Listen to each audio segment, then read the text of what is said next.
আজ জুমার খুতবায় বক্তব্যের বিষয় গীবাত পরনিন্দা। গীবাত পরনিন্দা নিয়ে এক গুরুত্বপূর্ণ সংক্ষিপ্ত তথ্যবহুল বিবরণের চেষ্টা করব ইনশাআল্লাহুল আজিজ।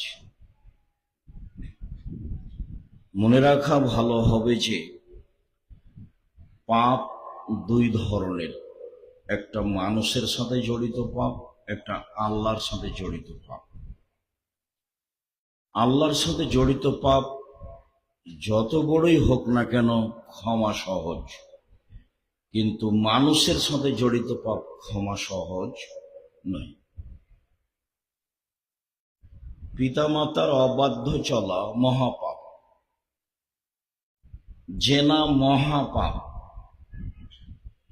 বিবাহিত মানুষ যদি জেনা করে তাহলে তাকে ইট ঢিল পাথর দিয়ে মেরে ফেলতে হবে।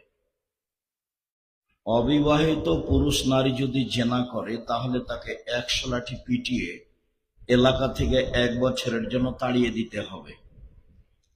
বিবাহ করার পরে জেনায় লিপ্ত হলে বেঁচে থাকার কোনো পথ পৃথিবীতে নেই, বেঁচে থাকার কোনো পথই নেই। তারপরেও যদি তার বিচার না হয়, ও যদি আল্লাহর কাছে ক্ষমা চায় তাহলে ক্ষমা হয়ে যাবে ইনশাআল্লাহ। কেন? এই পাপ আল্লাহর সাথে জড়িত পাপ, ক্ষমা সহজ। পাপের জগতে সুদ মহাপাপ। আপনি অবাক হবেন, সুদের পাপের যে ভাষা আল্লাহর নবী উল্লেখ করেছেন, এইরকম ভাষা আল্লাহ আর কোন পাপের সাথে উল্লেখ করেননি। এর চেয়ে বড় পাপ আছে, কিন্তু ভাষা এমন নয়। রাসূল সাল্লাল্লাহু আলাইহি ওয়াসাল্লাম বলেন, মাইয়াকুলু দিরহাম রিবা ওয়া ইয়ালাম আসাদ্দু মিন সিত্তাতি ওয়া সালাসিনা জিনিয়া। কেউ যদি জেনে শুনে 1 টাকা সুদ খায়, 36 বার জেনা করে যত পাপ হবে, 1 টাকা সুদ খেলে তার চেয়ে বেশি পাপ হবে। কত বেশি তা হিসাব করা হয়নি, পাপটাকে জেনার সাথে লাগানো হয়েছে। 1 টাকা সুদ 36 বার জেনা করে যত পাপ হবে, 1 টাকা সুদ খেলে তার চেয়ে বেশি পাপ হবে। অথচ সুদের চেয়ে বড় পাপ বাপ মায়ের অবাধ্য চলা। ভাষা এমন নয়। স্টেজে কোনো কথা হবে না। আপনারা যারা স্টেজে আসবেন, যারা ওখান থেকে আসবেন, তারা একবারে ওইভাবে মেপে এসে স্টেজে আসবেন। কথা হবে পরে, আজান হওয়ার পরে কথা বলা নাজায়েজ, হারাম। এটা ইসলাম। যারা বসে আছে তারা মুসলিম, এর নিয়ম ভিন্ন। সম্মানিত দিনী ভাই বোন, এই ছেলে যারা দায়িত্ব পালন করছে ওইখানে রেডি থাকো। যারা আসবে স্টেজে খুব হিসাব করে আসতে হবে। সম্মানিত দিনী ভাই বোন, রাসূল সাল্লাল্লাহু আলাইহি সাল্লাম বলেন, আর রিবা সাবুনা জুজান আইসারহু আয়ানকা রাজুল উম্মাহু। সুদের পাপের 70টা ভাগ রয়েছে। তার ছোট ভাগ হলো মার সাথে জেনা করলে যেমন পাপ হয়। শিরক মহাপাপ, ভাষা এমন নয়। বাপ মায়ের অবাধ্য চলা পৃথিবীর 2য় মহাপাপ, ভাষা এমন নয়। মিথ্যা সাক্ষী দেওয়া পৃথিবীর 3য় মহাপাপ, ভাষা এমন নয়। মানুষকে হত্যা করা 4র্থ মহাপাপ, ভাষা এমন নয়। একবার রাসূল সাল্লাল্লাহু আলাইহি ওয়াসাল্লাম বললেন, কেউ যদি জেনে শুনে 1 টাকা সুদ খায়, 36 বার জেনা করে যত পাপ হবে, 1 টাকা সুদ খেলে তার চেয়ে বেশি পাপ হবে। একবার বললেন, সুদের পাপের 70টি ভাগ রয়েছে, ছোট ভাগ হলো মার সাথে জেনা করলে যেমন পাপ হয়। তো সুদের পাপটাকে কার সাথে লাগিয়ে দেওয়া হয়েছে? জেনার সাথে। অন্য কোনো পাপের জন্য এরকম ভাষা নেই। এর পরেও সুদ যত বড়ই পাপ হোক না কেন, কোটি কোটি টাকা একটা মানুষ সুদ খেয়েছে, বাড়ি গাড়ি ব্যাংক ব্যালেন্স ভর্তি। আজকে রাতে বলছে আমার ভুল হয়েছে, তুমি আমাকে মাফ করো, আমি সুদের লেনদেন বন্ধ করলাম। সব পাপ ক্ষমা হয়ে যাবে ইনশাল্লাহ। কেন? এই পাপ কার সাথে জড়িত? আল্লাহর সাথে জড়িত। নির্বাচনে একজন চেয়ারম্যানের বদনাম করেছেন যে খারাপ, এখন থেকে হজে উমরাতে গিয়ে বাকি জীবন কাবা ঘরের গিলাপ ধরে ক্ষমা চান, কান্নাকাটি করেন। কোন একদিন যদি ক্ষমা হয়ে যায় তাহলে ইসলাম ধর্ম মিথ্যে, আল্লাহ হবেন জালেম। আল্লাহ বলেছেন আমি জালেম নই, আমি মানুষের উপরে জুলুম করব না। ইন্নী হারামতু যুলমা আলাইয়া, জুলুম আমার উপরে হারাম করেছি, আমি আল্লাহ নিজের উপরে জুলুম করব না। তুমি যার বদনাম করেছো ক্ষমা তার কাছে নাও। গীবত, দোকানে বসবেন না, শতবার বক্তব্যে বলা আছে, আড্ডা পিটবেন না। আপনি পৃথিবীকে যত সহজ মনে করেছেন, পৃথিবী তত নয় সহজ। বুখারী মুসলিমের হাদিস, আল্লাহ রাসূল বলেছেন ফাত্তাকুদ দুনিয়া ওয়াত্তাকুন নিসা, পৃথিবীর মানুষ তোমরা মহিলা থেকে বেঁচে থাকো এবং পৃথিবী থেকে বেঁচে থাকো, পৃথিবী তোমাকে ধোকায় ফেলবে। সম্মানিত দিনী ভাই বোন, গীবত মানুষের সাথে জড়িত পাপ।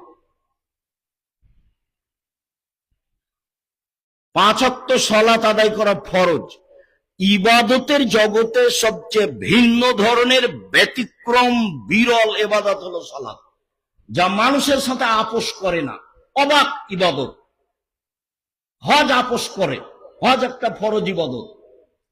আপনি এবছর যেতে চাচ্ছেন, গেলেন না, সামনে বছর যাবেন, যান, সমস্যা নেই।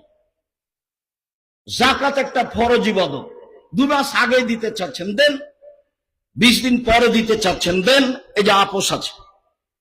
রমজান মাসের সিয়াম একটা ফরজ ইবাদত, আপনি অসুস্থ, ভালো লাগছে আপনাকে, লাগছে না, ছেড়ে দেন, পরে করেন। সফরে আছেন, ছেড়ে দেন, পরে করেন। এ দেখেন, ফরজ বিধান কিন্তু মানুষের সঙ্গে আপোষ করে। সালাত এমন একটা বিধান যে মানুষ অসুস্থ, না ওযু করতে পারে না, না পানি নেই, না কাপড় নেই, না উলঙ্গ আছে, না ঝামেলা আছে, না আকাশে আছে, না পানিতে আছে, না শত্রু পিছনে দৌড়াচ্ছে, এমন কোন পৃথিবীতে পরিস্থিতি নাই যে পরিস্থিতিতে তাকে সালাত নামাজ পড়তে হবে না। এরকম কোন পৃথিবীতে পরিস্থিতি নাই, তার নাম সালাত। 80 বছর বয়স, একদিনও সালাত আদায় করেনি। আজকে বলছে আমার ভুল হয়েছে, আল্লাহ তুমি আমার মাফ করা, আজ থেকে আমি সালাত শুরু করলাম, ইনশাআল্লাহ তার অতীতের সব পাপ ক্ষমা হয়ে যাবে। এই পাপ কার সাথে জড়িত? আল্লাহর সাথে জড়িত। গীবত, স্টলে বসে আরেকজনের বদনাম করেছেন, সে আপনার কোনো ভাই, মাওলানা, যেই হোক না কেন, ক্ষমা চান দেখি আল্লাহর কাছে। কোনদিন যদি ক্ষমা হয়ে যায় আল্লাহর কাছে ক্ষমা চেয়ে, তাহলে বুঝতে হবে ইসলাম ধর্ম মিথ্যা। ইসলাম ধর্ম মিথ্যা নয়, ইসলাম ধর্ম সত্য, আপনার ক্ষমা হবে না, এটাই চূড়ান্ত। বদনাম যার করা হয়েছে ক্ষমা তার কাছে আছে, সেখানেই ক্ষমা চাইবেন। জীবনে কত ক্ষমা চাইবেন? এই জন্য রাসূল সাল্লাল্লাহু আলাইহি ওয়াসাল্লাম বলেছেন মুখখান কন্ট্রোল রাখো, বেঁচে যাওয়া। আসছে একটু পরে। সম্মানিত দিনী ভাই বোন, আজকের আলোচনা গীবত, পরনিন্দা, মানুষের সাথে জড়িত পাপ। মহান আল্লাহ বলেন ওয়াইলুল লিকুল্লি হুমাযাতিল লুমাযা, সামনেও পিছনে বদনাম করে যারা, ওয়াইল নামক জাহান্নামে যাবে তারা। সিদ্ধান্ত আগেই। সামনেও পিছনে গীবত করে যারা, জাহান্নামে যাবে তারা। জুবাইর ইবনে মুতঈম রাদিয়াল্লাহু তাআলা আনহু বলেন রাসূল সাল্লাল্লাহু আলাইহি ওয়াসাল্লাম বলেছেন লা ইয়াদখুলুল জান্নাতা কাত্তাত ওয়া ফি রিওয়ায়াতিন নাম্মাম, চুগলখড়ি করে যে, বদনাম গীবত করে যে, এখানকার কথা ওখানে লাগাই যে, ওখানকার কথা এখানে লাগিয়ে পরিবেশ নষ্ট করে যে, সে জান্নাতে যাবে না। বুখারী মুসলিম। লা ইয়াদখুলুল জান্নাত, জান্নাতে যাবে না। এ কথা আমি বলিনি, এ কথা মুহাম্মদ সাল্লাল্লাহু আলাইহি সাল্লাম বলেছেন। আপনাকে আমাকে তিতা লাগলে কিছু আসে যায় না, কথা এটাই চূড়ান্ত। গীবত, মহান আল্লাহ বলেন, ইয়া আইয়ুহাল্লাযীনা আমানু ইজতানিবু কাসীরাম মিনাজ যান ইন্না বাযা যান্নি ইসম। পৃথিবীর মানুষ, তোমরা মানুষের উপরে ধারণা করা থেকে বেঁচে থাকো। নিশ্চয় কিছু ধারণায় পাপ হয়, ধারণা করবেন না। ও মনে হয় এটা বলেছে, ও এটা মনে হয় করেছে, ধারণা করবেন না। রাসূল সাল্লাল্লাহু আলাইহি ওয়াসাল্লাম বলছেন, শোনো, তিনজন মানুষ সফরে গেলে দুইজন মিলে আপসে কথা বলো না। কথা বললে তিনজন মিলেই বলিও। কেন? দুইজন মিলে কথা বললে তৃতীয় জন ভাববে আমার বিষয়ে মনে হয় বলছে, তখন একটু কান লাগিয়ে শোনার চেষ্টা করবে, ও বিপাকে পড়ে যাবে। কাজেই সফরে তিনজন মিলেই কথা বলিও, দুইজন মিলে কোনো কথা আপসে বলিও না, ধারণা খারাপ হবে। রাসূল সাল্লাল্লাহু আলাইহি সাল্লাম বাড়ি থেকে বের হয়ে বলতেন সঙ্গী সাথী, শোনো, কারো ব্যাপারে আমার কাছে খারাপ ধারণা দিও না, আমার সামনে বলিও না যে অমুক খারাপ। তোমার বলাতে তখন আমার ধারণাটা তার উপরে খারাপ হয়ে যাবে। কয়েকবার বললে মনে হবে যে মিথ্যাটাই সত্য, মিথ্যাই সত্য হয়ে যাবে। হাজারো মানুষ জেলে আছে, জজ জানে না ঘটনা কি, উকিল জানে না ঘটনা কি, সাক্ষী জানে না ঘটনা কি, ও নিজে জানে না ব্যাপার কি, আমি কেন জেলে। যে সাজিয়েছে সেই জানে, মিথ্যা সাক্ষী। ওকে বলেছে 50,000 টাকা দিব, তুই বলবি যে আমি দুই চোখে মারতে দেখেছি, বাস টাকা পেয়েছে। ও বলেছে আমি দুই চোখে মারতে দেখেছি। যার কথা বলছে ও তো সেদিন নারায়ণগঞ্জেই ছিল না।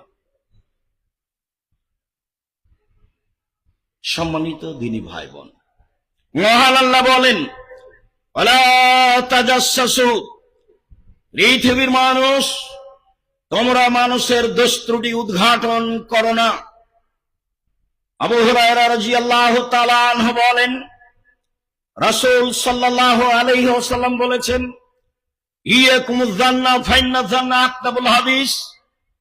পৃথিবীর মানুষ, তোমরা ধারণা করা থেকে বেঁচে থাকো, ধারণাই সবচেয়ে বড় মিথ্যা। আল্লাহর নবী একদা বলেন, সবচেয়ে বড় পাপ হলো আল্লাহর সাথে শিরক করা, দ্বিতীয় মহাপাপ হলো উকুকুল ওয়ালিদাইন, পিতামাতার অবাধ্য চলা, তৃতীয় মহাপাপ হলো কওলুজ জুরি, মিথ্যা কথা বলা। আর এখানে আল্লাহ রাসূল বলছেন ধারণাই সবচেয়ে বড় মিথ্যা। মিথ্যা কথা হলো পৃথিবীর তৃতীয় মহাপাপ, মিথ্যা কথা পৃথিবীর তৃতীয় মহাপাপ। অত্র বুখারী মুসলিমের হাদিসে রাসূল সাল্লাল্লাহু আলাইহি সাল্লাম বলেন, ধারণাই সবচেয়ে বড় মিথ্যা। তারপরে তিনি বলেন, ওয়ালা তাহাসসু, পৃথিবীর মানুষ, তোমরা মানুষের গোপন কথা কান লাগিয়ে শোনো না। ওরা দুইজন কি বলছে এটা শোনার চেষ্টা করিও না, ওরা স্বামী স্ত্রী কি বলছে এটা শোনার চেষ্টা করিও না। কেউ যদি কারো গোপন কথা শোনার চেষ্টা করে, তাহলে মুসলিম গ্রন্থে এসেছে বিচারের মাঠে তামাকে জাহান্নামের আগুনে গলিয়ে তার কানে ঢেলে দেওয়া হবে। মানুষের গোপন কথা শোনা হারাম, মানুষের গোপন কথা শোনা কাবিরা গুনাহ। ওয়ালা তাজাসসু, পৃথিবীর মানুষ, তোমরা মানুষের দোষ ত্রুটি উদ্ঘাটন করো না। মানুষের দোষ ত্রুটি উদ্ঘাটন করা নাজায়েজ, হারাম। 40 বছর পরে আগে একটা মানুষ কি করেছে, আজকে সেটা আপনি পেপার পত্রিকায় লিখছেন।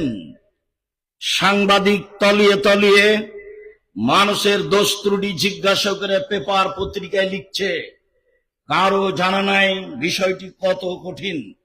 আমি বলেছি, জনাব, পৃথিবীতে উপার্জনের আরো পথ আছে, সেগুলো বাছাই করেন, সাংবাদিকতা ত্যাগ করেন।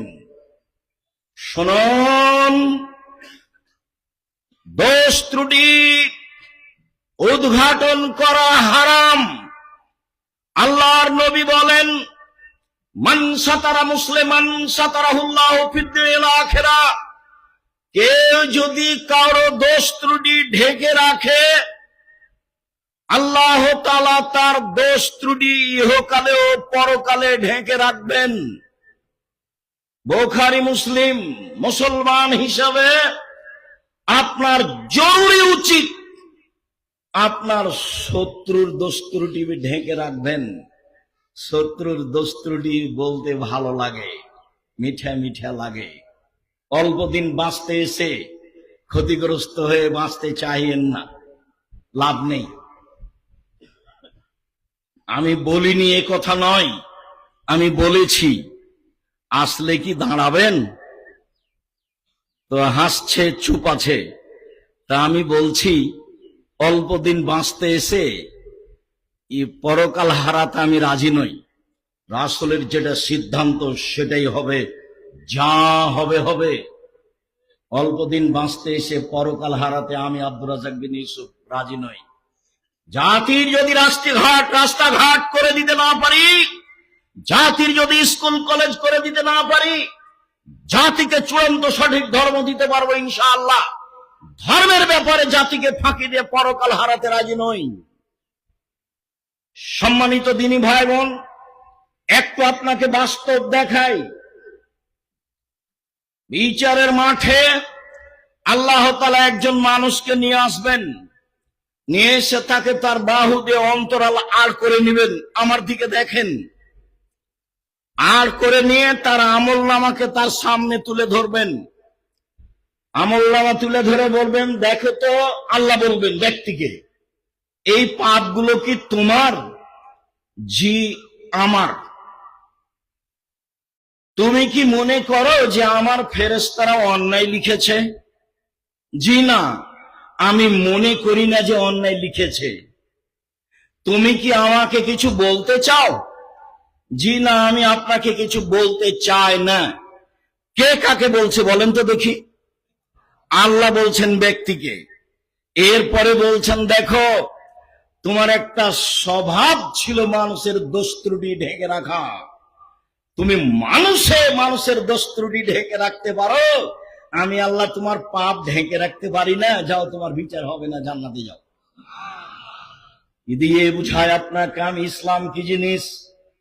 কি দিয়ে বুঝায় আপনাকে আমি বদনাম গীবত কি জিনিস? কি দিয়ে বুঝায় আপনাকে মানুষের দোষ ত্রুটি ঢেকে রাখা কি জিনিস? যা মানুষের জরুরি জিম্মেদারি। যারা মানুষের দোষ ত্রুটি উদ্ঘাটন করে তারা মুমিন নয়। লাইসাল মুমিন বিত্তান। নিন্দা করে যে সে মুসলিম নয়। ওয়ালা বিল্লান।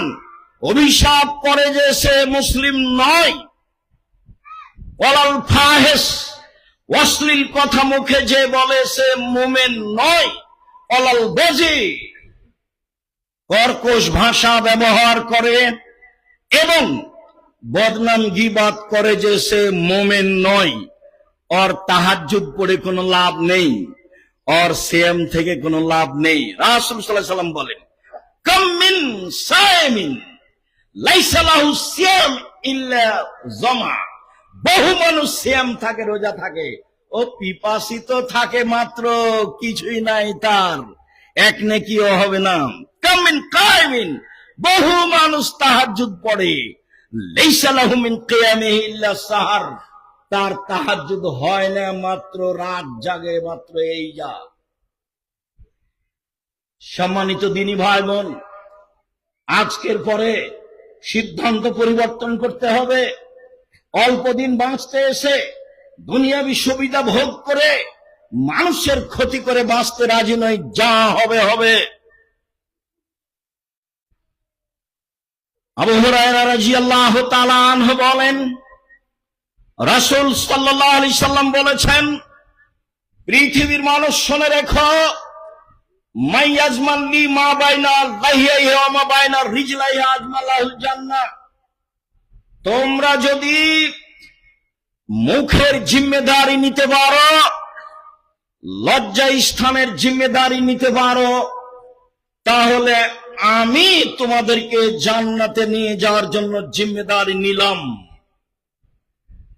কিভাবে তোমাকে জান্নাতে নিয়ে যাবো সেটা আমার ব্যাপার। উনি এরকম চ্যালেঞ্জের কথা তার চাচাকেও বলেছিলেন। তার চাচাকে বলেছিলেন, চাচা শুধু লা ইলাহা ইল্লাল্লাহ বলেন, বাকিটুকু বিচারের মাঠে দেখে নিব। শুধু লা ইলাহা ইল্লাল্লাহ বলেন, বাকিটুকু বিচারের মাঠে দেখব। লা ইলাহা ইল্লাল্লাহ না বললে আমার দেখার কোনো পথঘাট থাকবে না।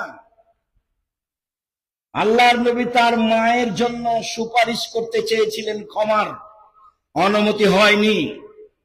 ইব্রাহিম আলাইহিস সালাম তার বাপের জন্য ক্ষমা বিচারের মাঠে চাইবেন, হবে না, ইহকালেও হয়নি। পৃথিবীর দ্বিতীয় মহাপুরুষ ইব্রাহিম আলাইহিস সালাম, মানে সুযোগ না থাকলে কিছু বলা যায় না। ইব্রাহিম আলাইহিস সালামের বাপের পক্ষে কিছু বলার মতো সুযোগ ইহকালেও ছিল না, পরকালেও থাকবে না। মুহাম্মদ সাল্লাল্লাহু আলাইহি সাল্লামের মায়ের পক্ষে কিছু বলার সুযোগ ইহকালেও ছিল না, পরকালেও থাকবে না। মুহাম্মদ সাল্লাল্লাহু আলাইহি সাল্লাম বলেছিলেন, চাচা লা ইলাহা ইল্লাল্লাহ বলেন, সুযোগটা করে দেন, বাকিটুকু আমি দেখব। সুযোগ হয়নি। যখন মারা গেল, আলী বললেন, আপনার চাচা মারা গেছে। আল্লাহর নবী বললেন, যাও গর্ত খুঁড়ে মাটিতে পুঁতে দাও, জানাজা হবে না, গোসল হবে না, কাফন দাফন হবে না। পৃথিবীতে মুহাম্মদ সাল্লাল্লাহু আলাইহি সাল্লামের ভালোবাসার লোক, ছায়া করে থাকার লোক, তাকে মান সম্মানে রাখার লোক তার চাচা ছাড়া তার জীবদ্দশায় কেউ ছিল না, একমাত্র তিনি। এরপরেও ভাতিজা চাচার কোনো উপকার করতে পারলেন না। বলেছিলেন, লা ইলাহা ইল্লাল্লাহ বলেন, বাকিটুকু দেখব। সম্মানিত দিনী ভাই বোন, পৃথিবীর মানুষ শুনে রেখো, মুখে মানুষের বদনাম গীবাত করো না, জেনায় লিপ্ত হও না। বিচারের মাঠে বাকিটুকু আমি দেখব ইনশাআল্লাহ। উকবা ইবনে আমির রাদিয়াল্লাহু তাআলা আনহু বলেন, রাসূল সাল্লাল্লাহু আলাইহি সাল্লামকে জিজ্ঞাসা করা হলো, মান নাজাত, বাঁচার পথ কি? কি করে জাহান্নাম থেকে বাঁচা যাবে? তিনি উত্তরে বললেন, শোনো, আমসিক লিসানাক, মুখখান বন্ধ রেখো, মুখে মানুষের বদনাম গীবাত করো না, জাহান্নাম থেকে বেঁচে যাবা। 2, ওয়ালিয়াসা বাইতুক, জরুরি প্রয়োজন ছাড়া বাড়ির বাইরে যায় না। কাজ শেষ হয়ে গেলে বাড়ি আসবে। দোকানে জিনিস কেনার পদ্ধতি হাজারো বার বলেছি। দোকানের সামনে গিয়ে দাঁড়িয়ে বলতে হবে, আসসালামু আলাইকুম, আমার লবণ আছে? জি আছে, 1 কেজি লবণ দাও। কাঁচামরিচ আছে? জি আছে, 200 কাঁচামরিচ দাও। দেওয়া হয়েছে, টাকা নেও, ফিরে আসবেন। বসলেন কেন ওখানে? ওখানে তো টিভিতে ল্যাংটা মেয়ে নাচে, আরো 5 জন আর একজনের বদনাম করে। আপনি খালি দাঁড়িয়ে বললেন, এই ছেলে তুই ঠিক বলেছিস রে, ও আসলে খারাপ, ক্ষমা নেন দেখি বাকি জীবন।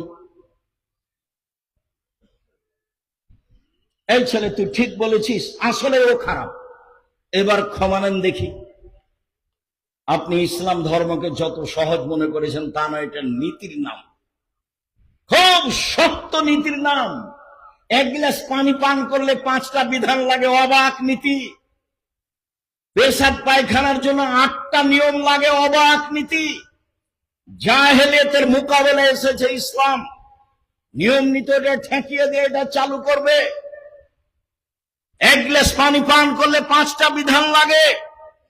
ডান হাতে গিলাস ধরতে হয়, বসে পান করতে হয়, বিসমিল্লাহ বলতে হয়, 3 শ্বাসে পান করতে হয়, পান শেষে আলহামদুলিল্লাহ বলতে হয়। মনে রাখা ভালো হবে, যে বিধানে 1 গ্লাস পানি পান করতে 5টা বিধান লাগে যে ধর্মে, সেই ধর্ম আপনার আমার মতো হোমসি খেলি চলে, এটা ভুল কথা। সেটা অবশ্যই একটা নিয়মের উপরে চলে। আমি আর আপনি বুঝে বিবেচনা করে কাজ করি। রাসূল সাল্লাল্লাহু আলাইহি সাল্লাম একদা বললেন, পৃথিবীর মানুষ শুনে রেখো, মান কানা জাওয়াজহাইনি ফিদ দুনিয়া কানা লাহু লিসানানি মিন নার। বিচারের মাঠে যার 2 মুখ হবে।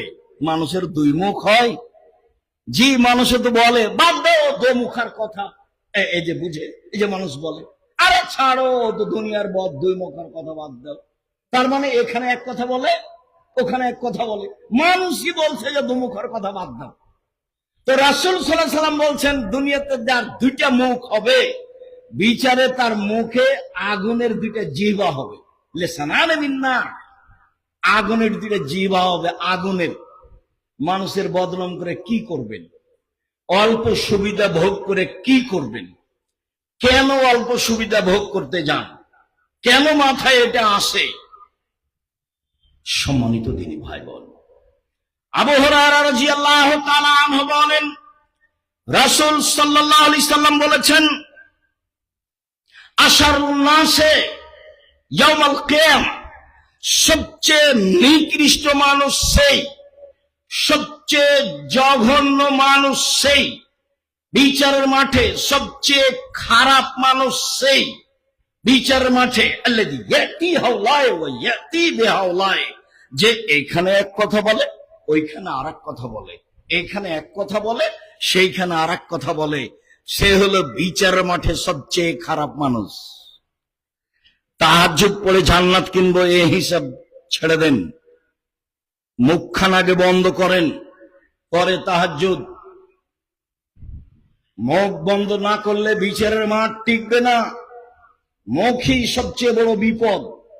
একাধিক হাদিস আসছে ধারাবাহিক, আপনি প্রস্তুত থাকুন কান লাগিয়ে মনোযোগ সহকারে শোনার জন্য। সম্মানিত দিনী ভাই বোন,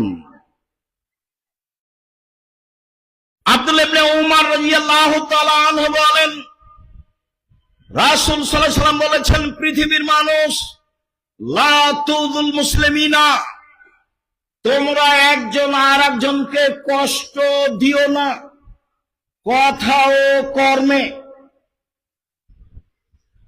ওয়ালা তাত্তাবিউ আওরাতিহিম, মানুষের পিছনে পড়ো না বদনাম করার জন্য। ইন্নাহু মান ইয়াত্তাবিউ আওরাতা আখিহি আল মুসলিম, কেউ যদি তার মুসলিম ভাইয়ের পিছনে পড়ে বদনাম করে, ইয়াত্তাবিউল্লাহু আওরাতাহু, আল্লাহ তার পিছনে লেগে যাবেন। ওমান ইয়াত্তাবি আওরাতাহু ইয়াফজাহু ওয়ালাউ কানা ফি জাওফির আহলিহি, আর আল্লাহ যার পিছনে লেগে যাবেন, আল্লাহ তাকে অপমান করেই ছাড়বেন, ও যদি তার বাহনের পেটে ঢুকে যায় তবু। আরো স্পষ্ট করে বলি, আপনাকে খুব ভালোভাবে মনে রাখতে হবে, আপনি যদি কারো বদনাম করেন, তখন আপনার বদনাম কে করবে? আল্লাহ। এবার আপনার মোকাবেলায় চলে গেছে আল্লাহ, ঠেকান দেখি। ওর নাম আজিজ, পরাক্রমশালী। ওর নাম কাদির, সর্বশক্তিমান। ওর নাম ফাআলুল লিমা ইউরিদ, যা ইচ্ছা তাই করে। ও তো আপনার বিরুদ্ধে চলে গেছে। আর আল্লাহ যার বিরুদ্ধে চলে যাবেন, তা নিয়ে যাচ্ছেন আল্লাহর সাথে সাক্ষাতের জন্য। হঠাৎ দেখে অনেক মানুষ, লাহুম আযফারু মিন নুহাস, তাদের বড় বড় নখ রয়েছে হাতে, তামার লম্বা লম্বা নখ। ইয়াকমিসুনা ওজুহাহুম, তারা নিজেরাই নিজের নখ দিয়ে মুখমণ্ডল খামচাচ্ছে। অসদুরাহুম, বুককে খামচে গোশত তুলে ফেলছে। আমি বললাম, জিবরাইল মান হাউলায়ে, জিবরাইল বলতো এরা কে? একই কথা, এদের নখ কেন এত বড়? এরা কেন নিজের মুখের গোশত নিজেই খামচিয়ে তুলছে? এরা কেনই বা এইভাবে বুককে খামচিয়ে তুলছে? আল্লাহ রাসূল বললেন এই কথা। তখন জিবরাইল উত্তরে বললেন, হাউলাই আল্লাযীনা ইয়াকুরাজুন নাস, এরা হচ্ছে ওরা যারা মানুষের বদনাম করত। হলো, বেঁচে থাকেন, বদনাম করে আপনি সুবিধা ভোগ করতে যায়েন না। উপার্জনের পথ চারটে, দিন রাত বলছি। একটা হলো দিন মজুরি, গ্রহণ করেন, কারো পিছনে পড়তে হবে না। 2, চাকরি, যে কোনো চাকরি বৈধ, গ্রহণ করেন। 3, জমি চাষ, বেগুন চাষ করেন। 4, ব্যবসা। তখন রাসূল সাল্লাল্লাহু আলাইহি ওয়াসাল্লাম বলছেন, পৃথিবীর মানুষ শুনে রাখো, সত্যবাদী বিশ্বস্ত ব্যবসায়ীরা বিচারের মাঠে নবীগণের সাথে থাকবেন। আবার অবাক ইনকাম, অবাক। ইব্রাহিম আলাইহিস সালামের সাথে থাকতে পাবেন। বাদাম বিক্রি করলে তবে সত্য হতে হবে। বিদেশ থেকে মাল নিয়ে এসে ব্যবসা করলেও তবে বৈধ হতে হবে জিনিস, তারপরে যা হবে হবে।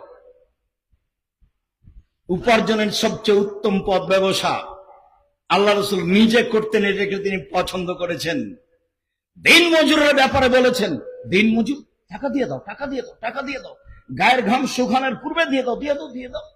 চাকরি, এই সাবধান, যে টাকা বেতন নির্ধারিত করা হয়েছে তার যদি 10 টাকা, 5 টাকা, 1 টাকা বেশি করো কোন রকম করে, তাহলে এটা হবে আত্মসাৎ। মানে ঘুষ চিরদিনের জন্য বন্ধ, চিরদিনের জন্য আত্মসাৎ হারাম। 10 টাকা বেতন পায়, 10 টাকায় তার রুজি। তারপরে বলছেন জমি চাষ, না, জমি চাষে মানুষের অন্তর শক্ত হয়ে যায়, মানুষ ভীরু হয়ে যায়, পছন্দ করলেন না।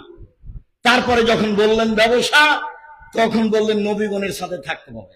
সম্মানিত দিনী ভাই বোন, মানুষের বদনাম করে অল্প সুবিধা ভোগ করতে যায় না, এভাবে আসে, ভালো হবে। আল্লাহ তুমি আমাদেরকে বুঝে আমল করার তৌফিক দান করো। আল্লাহুম্মা সাল্লি আলাইহি আল্লাহুম্মা বারিক। রাসূলের সামনে তখন আল্লাহ রাসূল বলছেন, ইরজে, বাড়ি ফিরে যাও, আস্তাগফিরিল্লাহ, ক্ষমা চাও, তুব ইলাইহি, তওবা করো। আল্লাহ রাসূল বললেন না কেন, কি হয়েছে, তোমাকে পবিত্র করব কেন, এই কথা বললেন না। তবে রাসূল সাল্লাল্লাহু আলাইহি ওয়াসাল্লাম যা বললেন তাতে বোঝা যাচ্ছে যে মহাপাপ আছে। 1, ফিরে যাও। 2, তওবা করো। 3, ক্ষমা চাও। তওবা করতে বলবেন কেন? মহাপাপ না হলে তওবা করতে বলবেন কেন? কিছু একটা আছে। একটু গিয়ে আবার ফিরে এসে বলছে, তাহিরুন ইয়া রাসূলুল্লাহ, আল্লাহ রাসূল আমাকে পবিত্র করেন। তখন আল্লাহ রাসূল বলছেন, ইরজি, বাড়ি ফিরে যাও, আস্তাগফিরিল্লাহ, ক্ষমা চাও, তুব ইলাইহি, তওবা করো। লোকটি চলে গেল। একটু গিয়ে আবার ফিরে এসে বলছে, আল্লাহ রাসূল আমাকে পবিত্র করুন। আল্লাহ রাসূল বললেন, ইরজি, বাড়ি ফিরে যাও, আস্তাগফিরিল্লাহ, ক্ষমা চাও, তুব ইলাইহি, তওবা করো। লোকটি চলে গেল। আবার ফিরে এসে বলছে, আল্লাহ রাসূল আমাকে পবিত্র করেন। তখন আল্লাহ রাসূল বলছেন, আবেহি জনন, ও কি পাগল? আরে আমি বলছি ও চলে যায়, যায় না কেন? বারবার কেন বলে আমাকে পবিত্র করেন, পবিত্র করেন? ও কি পাগল? কালু লাইসা বিমাজনুন, সাহাবীগণ পাশে যারা বসেছিলেন তারা বললেন, জি না, আল্লাহ রাসূল তো পাগল নয়, ভালো মানুষ। তখন আল্লাহ রাসূল বলছেন, আশারে বা খামরান, তাহলে কেউ মদ পান করেছে, তাই তার মস্তিষ্ক বিকৃত হয়েছে, সে আমার কথা বুঝে না। ঘটনা কি তাই? ফাঁকা মারা জ্বলন ফস্তান কাহাহু, লাফ দিয়ে একজন সাহাবী দাঁড়িয়ে তার মুখে নাক লাগিয়ে মুখটা সঙ্গে দেখে বলছেন, মাশারে বা খামরান, আল্লাহ রাসূল এ তো মদ পান করেনি, না তো, এ তো মদ পান করেনি, এ তো মস্তিষ্ক বিকৃত হয়নি। এখন আল্লাহ রাসূল বলছেন, জানাইতা, তুমি জেনা করেছ? তখন লোকটি বলছে, মানুষ বৈধভাবে স্ত্রীর সাথে যেভাবে মিলে, আমি অবৈধভাবে সেভাবে মিলেছি, বিচার করে দেন। হাদিস বুখারী মুসলিম। সম্মানিত দিনী ভাই বোন, এই ছেলে মধ্যে এটা বেড়াচ্ছ কেন? এক খেয়ালে চেয়ে থাকবেন। সম্মানিত দিনী ভাই বোন, আমি আপনার কিছু না কিছু উপকার করবো ইনশাআল্লাহ। আপনাকে আমি প্রথমে দেখাতে চেয়েছি আল্লাহ রাসূল লোকটাকে কি বললেন? ফিরে যাও। স্বাভাবিকভাবে কি বললেন? শুধু ফিরে যাও বলেননি, কি বলেছেন? ফিরে যাও, তওবা করো, ক্ষমা চাও। তার মানে ঘটনা কিছু আছে। তো উনি বললেন না যে ঘটনা কি। তার মানে চারজন সাক্ষী নাই তার সাথে। আবার বললেন ফিরে যাও, ক্ষমা চাও, তওবা করো। আবার বললেন ফিরে যাও, ক্ষমা চাও, তওবা করো। আবার বললেন যে ফিরে যাও, ক্ষমা চাও, তওবা করো। আবার বললেন যে লোকটা কি পাগল? জি না, লোকটা ভালো মানুষ। বললেন যে লোকটা কি মদ খেয়েছে? জি না, লোকটা ভালো মানুষ, মদ খায়নি। তখন বলছেন তুমি জেনা করেছ। এটা প্রথমে বলতে পারতেন না? প্রথমে বলতে পারতেন, তার কথার আসলের মুখ দিয়ে আছে ফিরে যাও, তওবা করো, ক্ষমা চাও। তাহলে তার কাছে ধরা পড়েছে এরকম কিছু ব্যাপার আছে। কিন্তু সাক্ষী ছিল না, যার জন্য তিনি কিছু বলছেন না। সম্মানিত দিনী ভাই বোন, রাসূল সাল্লাল্লাহু আলাইহি ওয়াসাল্লাম কিভাবে মানুষের দোষ ঢেকে রাখতে চেষ্টা করেনি, এর সাথে আর একটু কথা আছে। ইনি মাইজ ইবনে মালিক গরিব মানুষ, ধনী মানুষের বাড়িতে কাজ করতেন। তার নাম হাজ্জাল বা হুজ্জাল। যাক, কথা প্রকাশ হয়ে গেছে, বিচার হয়ে গেছে, ইট ঢেল পাথর দিয়ে মারা শেষ, কথা শেষ। কোন একদিন আল্লাহর নবী রাস্তা দিয়ে হেঁটে যাচ্ছেন, আর হুজ্জাল আসছেন, মুখামুখি দেখা। আল্লাহ রাসূল বলছেন, হুজ্জাল লাউ সাতারতা খাবারা মাইজ ইবনে মালিক লাকুনতা খায়রান কাসীর। তুমি মাইজ ইবনে মালিককে আমার কাছে কেন পাঠিয়েছিলে হুজ্জাল? তুমি যদি মাইজ ইবনে মালিকের ঘটনাটা লুকিয়ে রেখে দিতে, তোমার কাপড় দিয়ে ঢেকে রাখতে, তাহলে যে কত ভালো হতো। ঘটনা মাইজ ইবনে মালিকের স্ত্রীর সাথে জেনা, মাইজ ইবনে মালিকের জেনা হয়েছিল হুজ্জালের স্ত্রীর সাথে। হুজ্জাল ধনী মানুষ, তাকে হুজ্জাল খুব ভালোবাসতেন। নিরুপায় হয়ে হুজ্জাল বলেছিলেন, যাও রাসূলের কাছে গিয়ে পরামর্শ নাও, দেখো তিনি কি বলেন। ভালো আশায় পরামর্শ নিতে এসেছিল, কিন্তু আল্লাহ রাসূল চেষ্টা করে তার দোষ ঢেকে রাখতে পারেননি। শেষ পর্যন্ত বিচার হয়েই গেছে। কোন একদিন মাইজ ইবনে মালিকের মালিকের সাথে দেখা, হুজ্জালের সাথে। তখন আল্লাহ রাসূল বলছেন, হুজ্জাল, তুমি যদি তার ঘটনাটা লুকিয়ে রাখতে, তাহলে যে কত ভালো হতো। তুমি কেন আমার কাছে পাঠালে? আমার কাছে কোনো ঘটনা প্রকাশ হয়ে গেলে তার বিচার হবে। কথা কি বুঝতে পেরেছি? এখন যেটুকু বুঝেছি, তাতে বাকি জীবন মানুষের দোস্তি বলে বেড়াবো না, ঢাকবো। সফলতা অর্জন করতে যায় না অল্প দিন মানুষের বাঁচতে এসে। সে যত বড়ই শত্রু হোক, সে যত বড়ই শত্রু হোক। সম্মানিত দিনী ভাই বোন, রাসূল সাল্লাল্লাহু আলাইহি সাল্লাম বলেন, শালা রাসূলুল্লাহ সাল্লাল্লাহু আলাইহি সাল্লাম আন আকসারে মাইদখিলুন নাসান নারা।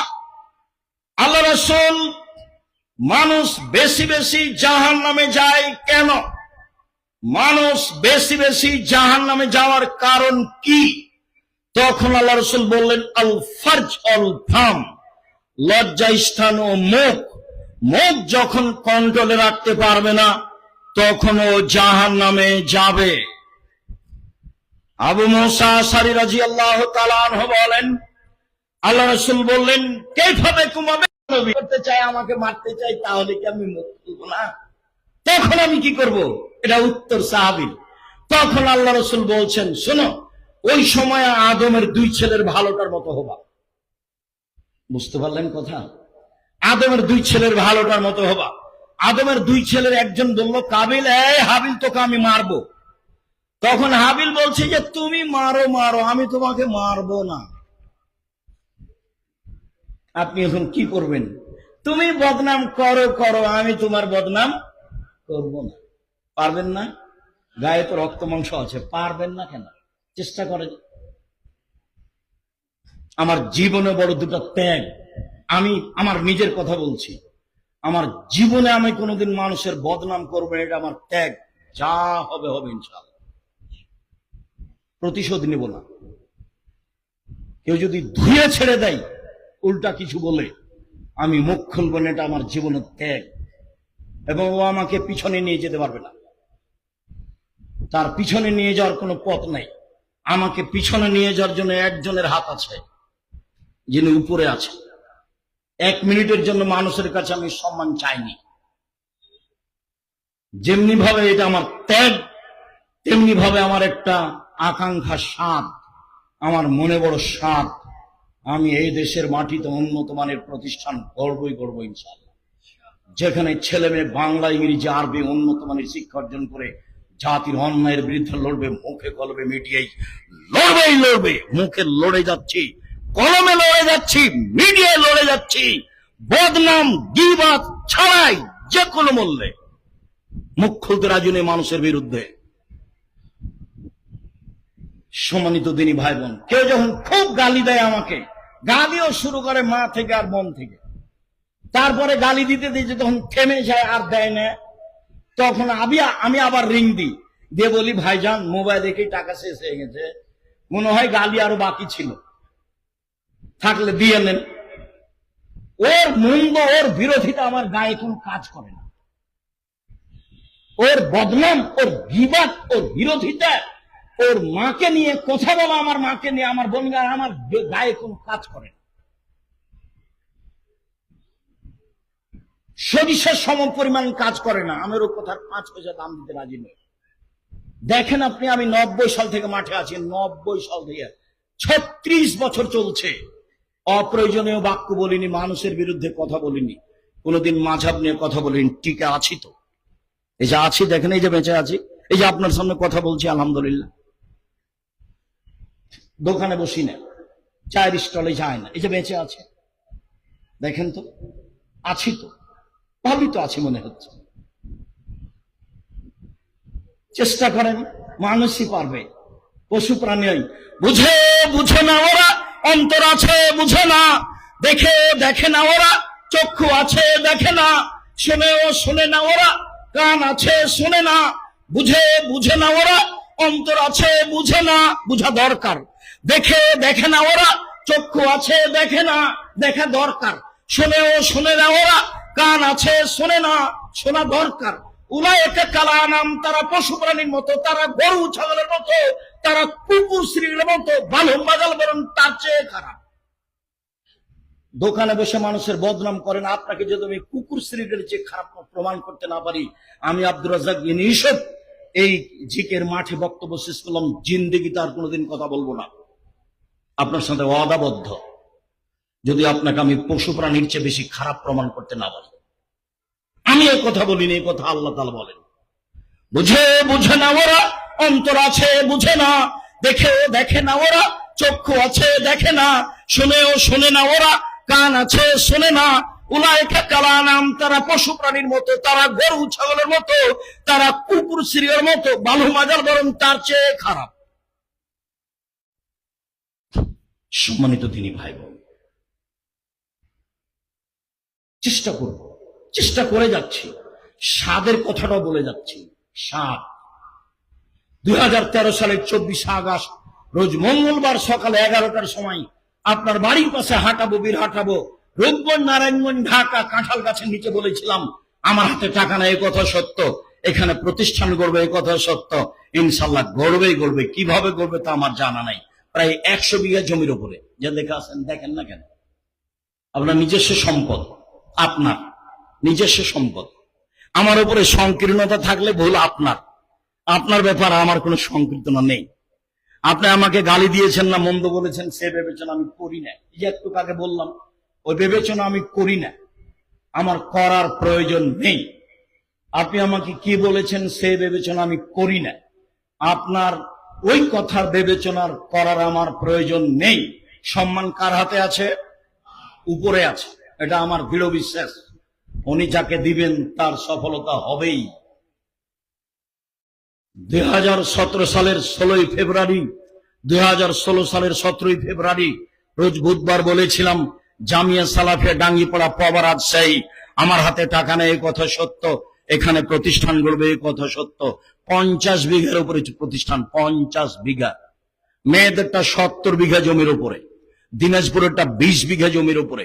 5000-এর বেশি ছেলে মেয়ে পড়াশোনা করে, 519 জন ইয়াতীম অসহায় রয়েছে, প্রায় 45 লক্ষ টাকা বেতন লাগে। দেশের সবচেয়ে বড় প্রতিষ্ঠান জামিয়া সালাফিয়া, দেশের শিরক মুক্ত প্রতিষ্ঠান জামিয়া সালাফিয়া, দেশের বিদআত মুক্ত প্রতিষ্ঠান জামিয়া সালাফিয়া, দেশের দল মুক্ত প্রতিষ্ঠান জামিয়া সালাফিয়া, দেশের সংগঠন মুক্ত প্রতিষ্ঠান জামিয়া সালাফিয়া, দেশের দল মুক্ত প্রতিষ্ঠান জামিয়া সালাফিয়া, দেশের সংগঠন মুক্ত প্রতিষ্ঠান জামিয়া সালাফিয়া, দেশের হিংসা মুক্ত প্রতিষ্ঠান জামিয়া সালাফিয়া, দেশের সর্ববৃহৎ প্রতিষ্ঠান জামিয়া সালাফিয়া। আলহামদুলিল্লাহ, 100 জন শিক্ষক এক জায়গাতে বসে থাকলে কেউ কারো বিরুদ্ধে মুখ খুলতে পারবে না। দেশের সরকারি অনুদান দিয়ে জামিয়া সালাফিয়া চলে না, বিত্তশালী দিয়ে চলে না, রশিদ বহি বাহিরে ব্যবহার হয় না। কথা প্রসঙ্গে বললাম, আমার মনে বড় সাধ, আমার মনে বড় ত্যাগ, আমি মানুষের বদনাম করব না। আমার মনে বড় ত্যাগ, আমি মানুষের প্রতিশোধ নিব না, যা হবে হবে। কি হবে? করোনার 5 পয়সা দাম দিনি, 5 পয়সা দাম দিনি, আপনি মনে কিছু নেবেন না, আপনাকে আমি আগ্রহী করার জন্য বলছি। ওই ছেলের বাপকে আমি দেখতে গেছি ঢাকা মেডিকেলে, ভাই বোন আমাকে বলছে, ওরা বড় বড় উচ্চ শিক্ষিত, হুজুর ভিতরে আসবেন না, ভিতরে আসবেন না, হুজুর ভিতরে আসবেন না, এরকম করছে। আরে শোনো, তোমার আব্বার গায়ে হাত দিয়ে দোয়া করে যাবে, যদি মরে যায়, আমাকে যদি করোনা হয়, আমি বলবো না তোমার বাপের কারণে করোনা হয়েছে। পৃথিবী সৃষ্টির 50,000 বছর পূর্বে যদি আমার নামে করোনা হয়ে লিখা হয়ে থাকে, আজকে যদি আমি পাথরের মধ্যে ঢুকে থাকি, তবু করোনা আমাকে ধরবেই। আমি ভাগ্যকে এভাবে বিশ্বাস করি। আমি আব্দুর রাজ্জাক বিন ইউসুফ ভাগ্যকে, ইসলামকে যেভাবে বিশ্বাস করি, সেখান থেকে এক চুল পিছু সরে আসতে রাজি নই। যা হবে হবে। করোনা হবে তাতে কি আছে? পৃথিবী সৃষ্টির 50,000 বছর পূর্বে আমার ভাগ্যে তো লিখাই আছে, সেটা তো হবেই। মরণ, জীবন, রুজি, রোগ ব্যাধি পৃথিবী সৃষ্টির 50,000 বছর পূর্বে লেখা আছে। সঙ্গী সাথী বলতে পারো, শেষের দিকে চলে আসলাম, সঙ্গী সাথী বলতে পারো মানুষকে পিছন দিক থেকে ধাক্কা মেরে জাহান্নামে নিক্ষেপ করে কি? সঙ্গী সাথী বলতে পারো মানুষকে পিছন দিক থেকে ধাক্কা মেরে জাহান্নামে নিক্ষেপ করে কি? সঙ্গী সাথী বলতে পারো মানুষকে পিছন দিক থেকে ধাক্কা মেরে জাহান্নামে নিক্ষেপ করে কি? বলতে বলতেই ফাঁক হাজেলে সানাহু, জিহ্বাটা ধরে নিয়েছেন। দেখেন, জিহ্বাটা ধরে নিয়েছেন, এই জিহ্বা, জিহ্বা মানুষকে পিছন দিক থেকে ধাক্কা মেরে জাহান্নামে নিক্ষেপ করে।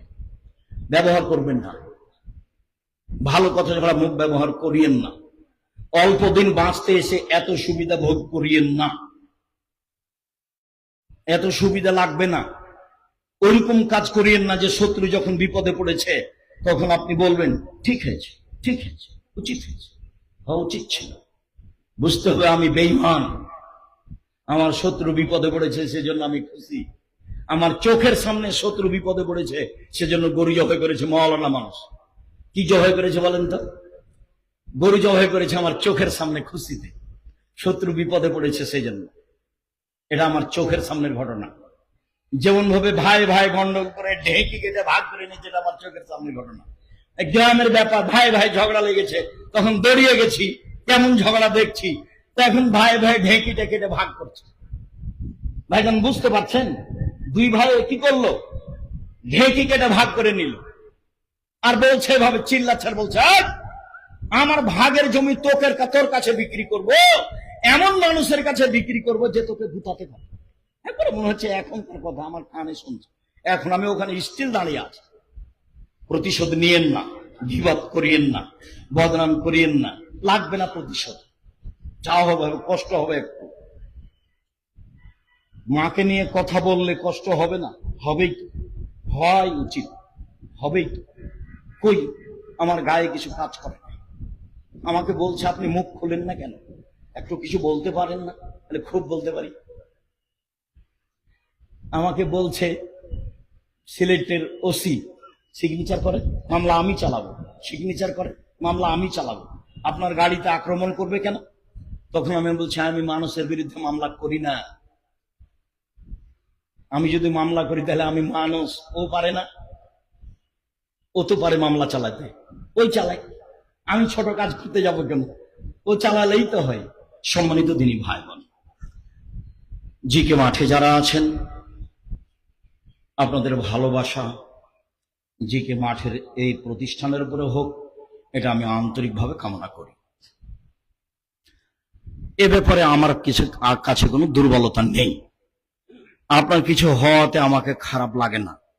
আমি তখন মনে করি এটা আপনার হবেই। আমি যদি আপনার চেষ্টা করি ঠগানোর, তাহলে আমি পিছে পড়ে যাব। কাজেই আপনারটা ঠগাতে আমি যাব না, আপনার ক্ষতি করতে আমি যাব না। এটা আমার জীবনের কাজ নয়। জীবন বাজি রেখে চেষ্টা চালিয়ে যাচ্ছি। জামিয়া সালাফের অধীনে 700 মক্তব চলে। 700 কি দিয়ে আপনি বিরোধিতা করবেন? 700 মক্তব শুরু করবো একবারে তেতুলিয়া থেকে টেকনাফ পর্যন্ত, ইনশাআল্লাহ। একবারে তেতুলিয়া থেকে টেকনাফ পর্যন্ত মক্তব চালু করবো ইনশাআল্লাহ। সারা বাংলাদেশে জামিয়া সালাফে করবো ইনশাআল্লাহ। প্রায় কয়েকটা 8-10টা প্রায় চলমানের কাছাকাছি সব প্রায় জেলাতে জামিয়া সালাফের জমি আছে। ব্যবস্থা আল্লাহ করে। তা আমি আপনার বড় কিছু দেখতে যাব কেন? সম্মানিত দিনী ভাই বোন, আমি আপনাকে আন্তরিকভাবে অনুরোধ জানাচ্ছি, জিকের এই কাজগুলিকে মূল্যায়ন করার চেষ্টা করুন। সালাত শেষে অবশ্যই ছেলেরা আপনাদের কাছে সহযোগিতার জন্য যাবে, কম হোক বেশি হোক, নিজেকেও বঞ্চিত রাখবেন না। আমার দিকে দেখেন, আলিয়া দুলুলিয়া খারু মেয়াদি সফলা, দেওয়া হাত ভালো নেওয়া হাতের চেয়ে। হাতটা কোনো সময় নেওয়ার দিবেন না মানুষের কাছে, সবসময় কি করবেন? দেওয়ার। আর টাকা পয়সা দান ছেলে মেয়ের হাত দিয়ে করাবেন। আব্বু, আব্দুর রাজাক সাহেবকে তুমি টাকাটা দিয়ে দাও, জামিয়া সালাফে দিয়ে দাও, জিকে একাডেমির সম্মেলনে তুমি দিয়ে দাও। ছেলে মেয়েকে দেওয়া শিখাবেন। কেন? প্রত্যেক দিন সকালে 2জন ফেরেশতা নেমে আসে আকাশ থেকে। একজন বলে, আল্লাহ যে যতটুকু দিল তার পূর্ণ করে দাও, আর যে যতটুকু দিল না তার ক্ষতি করে দাও। এখন ধরেন আপনি 5 টাকা দিতে পারতেন আজকের সম্মেলনে সলাতের পরে, কিন্তু দিলেন না, 10 টাকার ক্ষতি হবেই। এ কথা আমি বলিনি, এ কথা মোহাম্মদ সাল্লাল্লাহু আলাইহি ওয়াসাল্লাম বলেন। হাদিস বুখারী মুসলিম। আম গাছে জাম ধরতে পারে, ধরে না। অমাবস্যার রাতে চাঁদ উঠতে পারে, উঠে না। সুঁয়ের ছিদ্র দিয়ে লাঙ্গলের পর ঢুকতে পারে, ঢোকে না। সুঁয়ের ছিদ্র দিয়ে লাঙ্গলের পর ঢুকে যেতে পারে। আম গাছে জাম ধরে যেতে পারে, অমাবস্যার রাতে চাঁদ উঠে যেতে পারে, এগুলো ঘটে যেতে পারে। যে কথা বলছি এতে সন্দেহ আছে বলে কিয়ামত পর্যন্ত চেষ্টা করলে সরিষা ঢোকানো যাবে না, তার নাম বুখারী মুসলিম। আমার নিজের কথা নয়। আমি নিজে বললি কি এরা তো শক্তভাবে বলতে পারি, এ তো আমার নিজের কথা নয়, ওটা বুখারী মুসলিমের হাদিস। আল্লাহর নবী বলছেন, একজন ফেরেশতা বলে, যে যা দিল তুমি তা পূর্ণ করে দাও, যে যা দিল না সেটুকু তার ক্ষতি করে দাও। কম হোক বেশি হোক সহযোগিতা থাকবেন।